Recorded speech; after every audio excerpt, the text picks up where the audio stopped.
On the Get an morning of ambulance September now. 10th, Clear the 2025, area. Everyone America get back. woke up to news that felt like a nightmare. Charlie Kirk, a political activist known for his sharp words, his influence, and his unapologetic voice, had been shot. For his supporters, it was devastating. For his critics, it was shocking. For the country as a whole, it felt like a deep crack in the foundation of free speech, democracy, and the promise that Americans could live without fear of political violence. And yet, if we look back across our history, this was not new. It was not even rare. It was part of a story America has been writing for over 150 years. Every generation has its moment when a bullet tries to silence a voice. Every generation has faced the same haunting question: why can't we prevent it? To understand the gravity of Charlie Kirk's assassination, to understand why so many Americans feel like history is repeating itself, we need to go back. Back to where this pattern first began. Abraham Lincoln, Ford's Theater, 1865. It was April 14, 1865. The Civil War was ending. The nation had been torn apart, brother against brother, but Union victory was finally in sight. President Abraham Lincoln believed he could now begin the work of healing America. That night, he went to Ford's Theater in Washington, D.C. with his wife, Mary Todd Lincoln. It was supposed to be a night of relief, of laughter, of stepping away from the heavy weight he had carried on his shoulders. But history would never allow it. John Wilkes Booth, a famous actor and Confederate sympathizer, slipped into the theater box. At 10:15 p.m. he pulled the trigger. A single shot to the head. Lincoln slumped forward, never to wake again. The room turned to chaos. Soldiers rushed, Mary screamed, the play stopped. By dawn, the President of the United States was dead. For the first time, America faced the assassination of a leader, and the nation was left to wonder how such a tragedy could happen. Booth was hunted down and killed days later, but the damage was already done. The promise of unity and healing was shattered. The assassination of Abraham Lincoln left scars on America that never fully healed. And it set a precedent, a dark one, that political violence could strike even at the highest level of power. John F. Kennedy, Dallas, 1963. Nearly a century later, the same nightmare returned. It was November 22, 1963. President John F. Kennedy rode in a motorcade through the streets of Dallas, Texas. The crowds were massive, cheering, waving, children on their father's shoulders. Kennedy smiled, waving back beside First Lady Jacqueline Kennedy in her iconic pink suit. Then the shots rang out. 3 cracks echoed across Dealey Plaza. The president collapsed. Jackie leaned over, screaming. The motorcade sped to Parkland Memorial Hospital, but it was too late. At just 46 years old, John F. Kennedy, a symbol of youthful leadership, of a hopeful new America, was gone. The official story blamed Lee Harvey Oswald, a former Marine with ties to both communism and shadowy political movements. But even 60 years later, many Americans still question the truth. Was Oswald acting alone? Was it part of something bigger? Was the government hiding details? The assassination of JFK didn't just end a presidency, it shattered American innocence. It was the first murder of a president captured on film, broadcast into living rooms, replayed again and again. For millions of Americans, it felt like hope itself had been murdered. And just like Lincoln's death, Kennedy's killing exposed the cracks in America's promise. How could the world's most powerful man be so vulnerable? Robert F. Kennedy, Los Angeles, 1968. The decade didn't stop there. Less than 5 years later, John F. Kennedy's younger brother, Robert F. Kennedy, walked into the ballroom of the Ambassador Hotel in Los Angeles. It was June 5, 1968.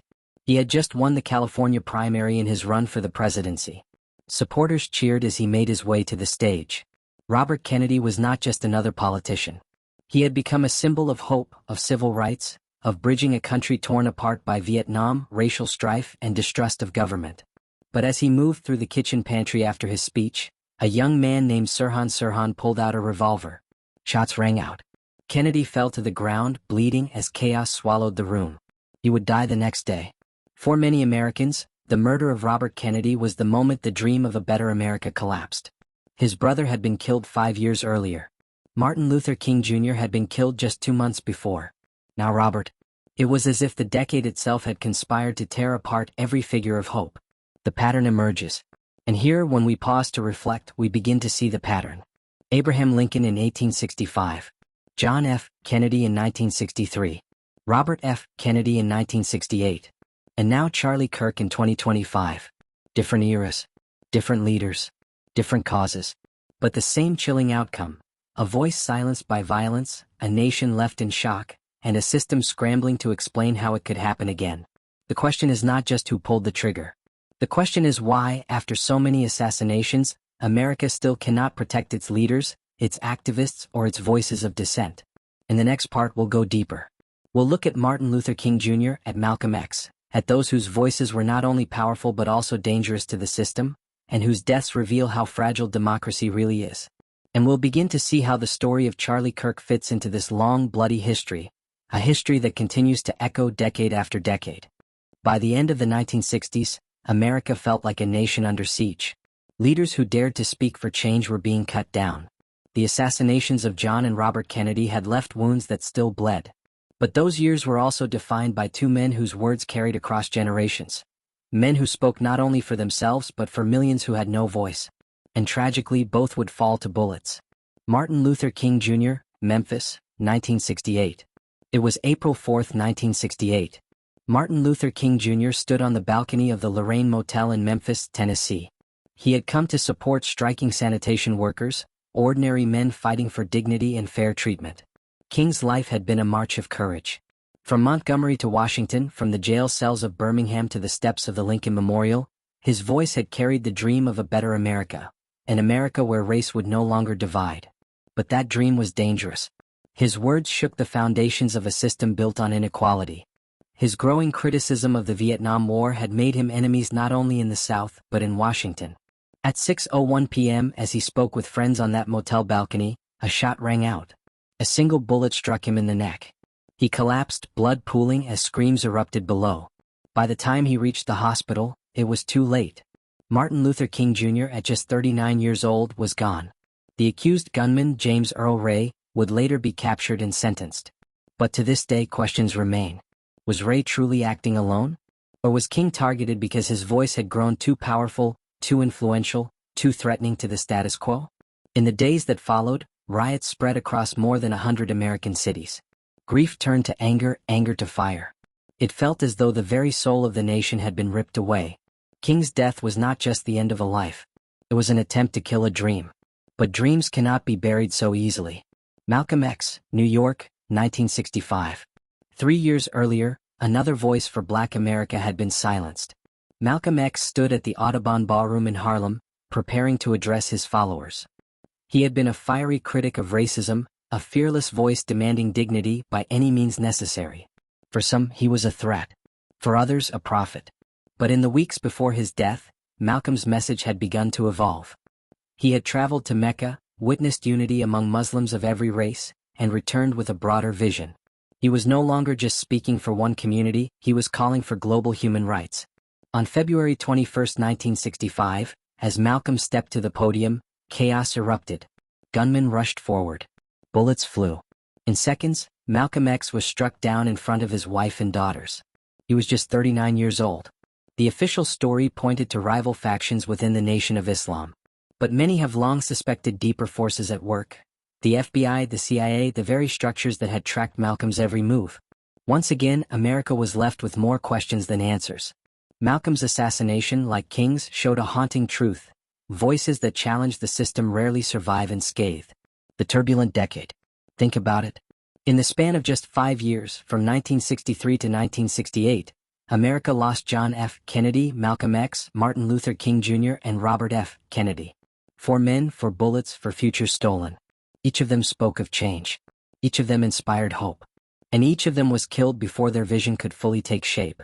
It was not coincidence. It was a pattern.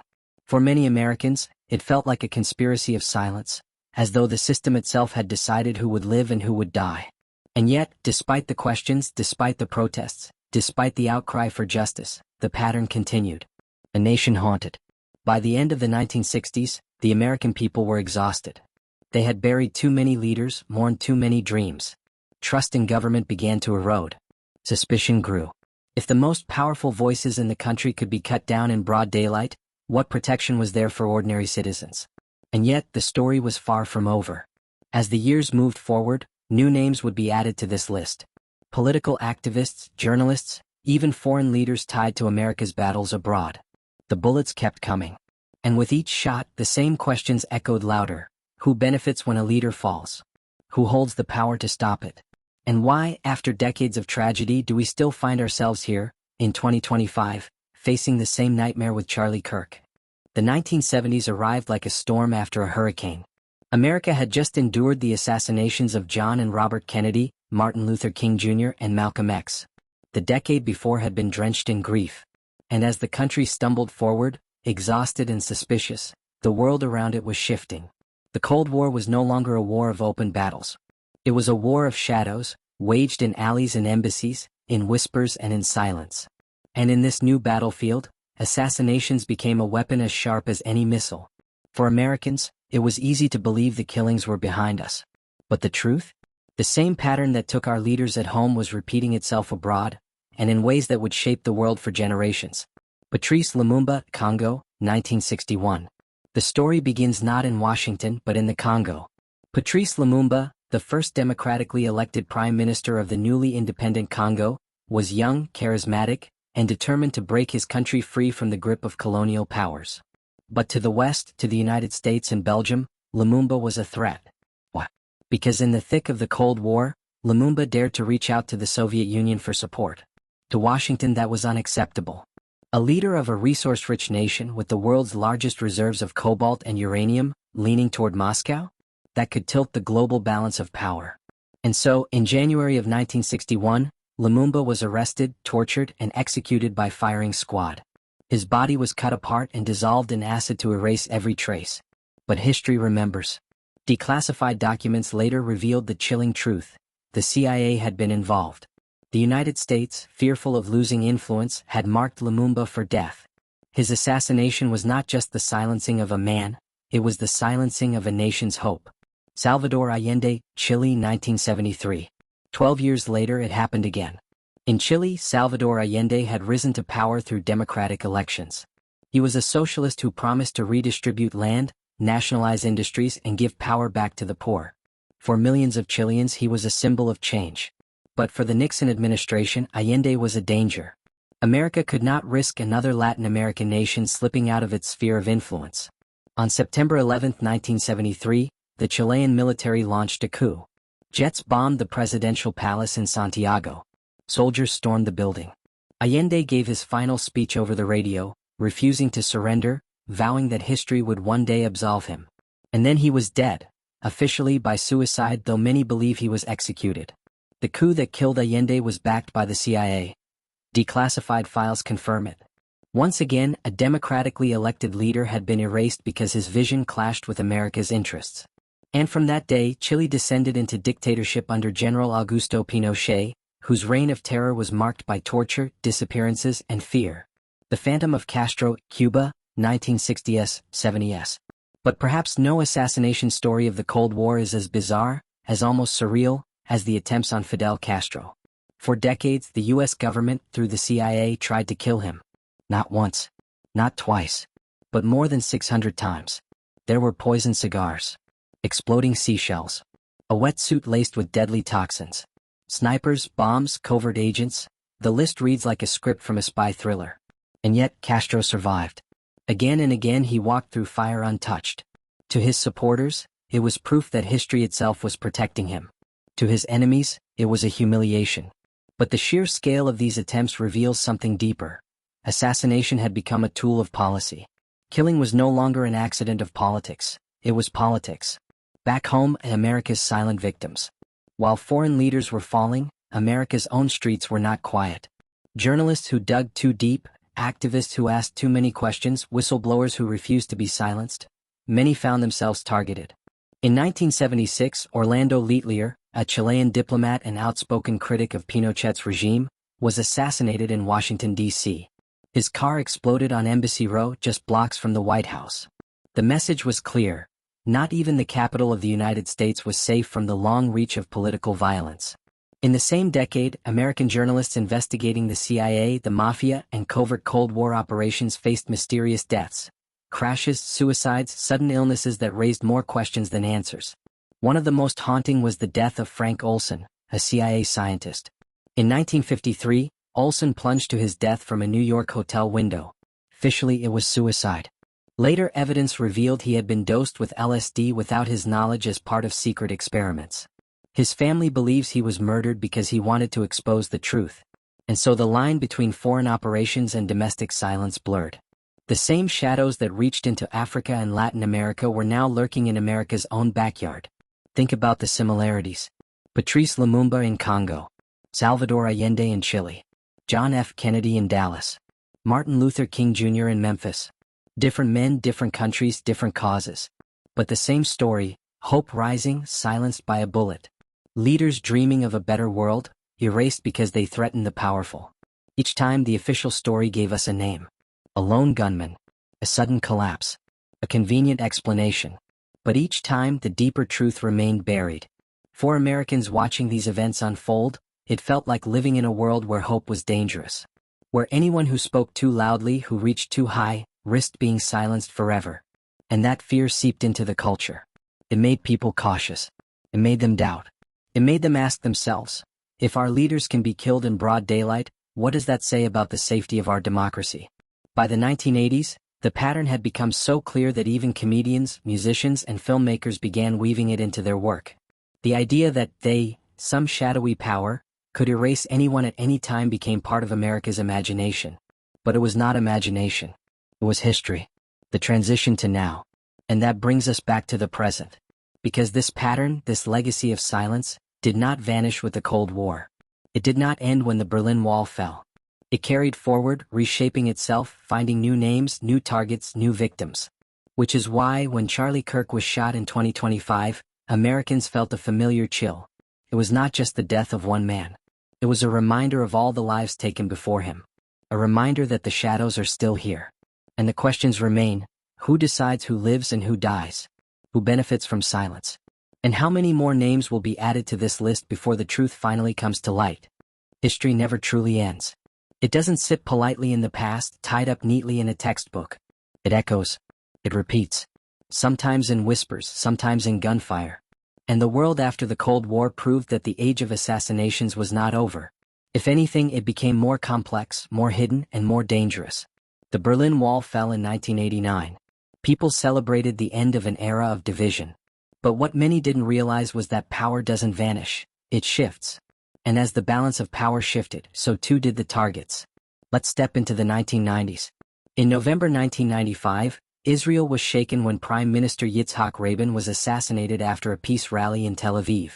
A Jewish extremist, furious over Rabin's role in the Oslo Accords, shot him down in the very heart of his own people. The message was brutal. Even peace could be a reason to kill. For Americans watching, it was eerily reminiscent of Kennedy in Dallas.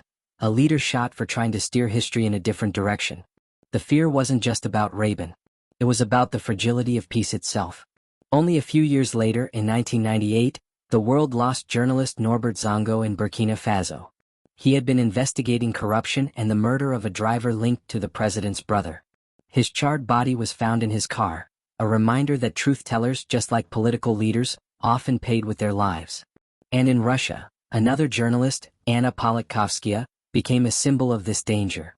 She exposed human rights abuses in Chechnya, and in October 2006, she was shot in her apartment building in Moscow. The world mourned, but the pattern was clear. Silencing a voice can sometimes be more powerful than killing a general. But perhaps one of the most shocking assassinations of this era happened in Pakistan, December 27, 2007. Benazir Bhutto, the first woman to lead a Muslim-majority nation, returned to her country to rally support for democracy. She was assassinated at a campaign rally in Rawalpindi. The explosion that tore through the crowd also tore through the idea that progress was safe. Leaders of reform, like Bhutto, Kennedy, and King, always seemed to fall in the same way, in public, in the open, before the eyes of the very people they were trying to lift up. For Americans, this echoed deeply. Because while Bhutto's killing was half a world away, the sense of vulnerability, of leadership stolen before its time, was all too familiar. The 2010s were no kinder. In July 2013, Mohamed Brahmi, a Tunisian opposition leader, was gunned down outside his home in broad daylight. The Arab Spring had sparked hope, but assassinations like this reminded the world that authoritarian shadows still lingered. In 2016, the world watched in horror when Russian ambassador Andrei Karlov was shot dead during an art exhibition in Ankara, Turkey. Caught on camera, broadcast worldwide, It showed how fragile diplomacy could be in a world that claimed to be more connected than ever. And in February 2017, North Korean leader Kim Jong-un's half-brother, Kim Jong-nam, was assassinated in Malaysia's Kuala Lumpur airport, using a nerve agent smeared on his face in plain sight. Assassination had entered the modern age, invisible, chemical, and yet still devastatingly personal. But these events abroad weren't separate from American life. They were mirrors, reminders that violence always finds a way home. Here in the United States, the assassinations of history, Lincoln, Kennedy, King, had taught us that the promise of democracy is fragile. And yet, we often believed it couldn't happen again. That belief was shattered in flashes over the years, from the shooting of Arizona Congresswoman Gabby Giffords in 2011, to the rising threats against journalists, activists, and politicians. Each time we told ourselves, this is the last. This is the wake-up call. And then came September 10, 2025. That day, America was reminded that history doesn't sit quietly. It walks beside us. Charlie Kirk, a political activist who had become a lightning rod in America's cultural debates, was shot dead. The details are still debated, still raw, but the effect was undeniable. His assassination didn't just take a life. It ripped open a wound in the American consciousness. For many, Kirk's death was a shock not because of who he was, but because it proved something chilling. That the cycle of targeted killings, of silencing voices through violence, is not a relic of the past. It is here. It is now.